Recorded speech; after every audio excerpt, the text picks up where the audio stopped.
With the U.S. elections drawing closer, the issue of cybersecurity has experts in this field and lawmakers concerned.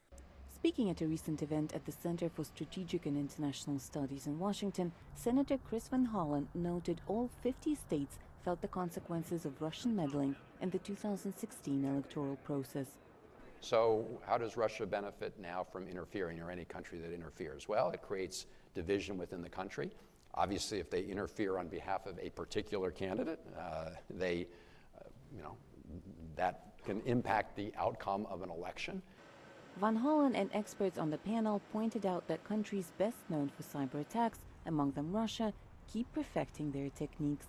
The first ever blackout caused by hackers, which happened in Ukraine in December of 2015. Russia was carrying out this cyber war in Ukraine partly as a kind of experimentation, that they were using Ukraine as a test lab for cyber warfare techniques. What happened to Ukraine sooner or later, it was clear, would spill out and hit the rest of the world. And that is exactly what happened. Alex Crowther from the National Defense University said that Russia has been active in the cyberspace for well over a decade. Estonia was attacked in 2007, Georgia in 2008. The U.S. is now a target. Crowther says the Russians work to keep their cyber meddling just under the radar. They're operating in what's called the gray zone, so it's below the threshold of warfare. Andy Greenberg from Wired believes the best way to deal with the issue is for the world community to come together and create international standards that prohibit cyber meddling. We need to try to restrain one another. We need to hold ourselves as a global community to certain standards, not using these cyber attacks on civilians.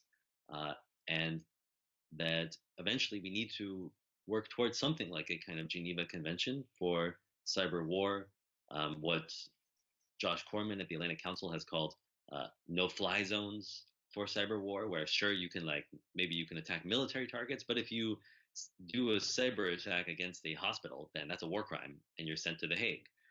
Training to stay safe on the web is also key, says Alex Crowther.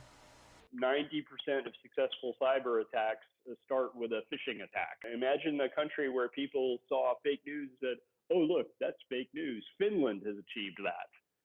And so responsible use of information and information technology is really, really important. But the problem isn't going away.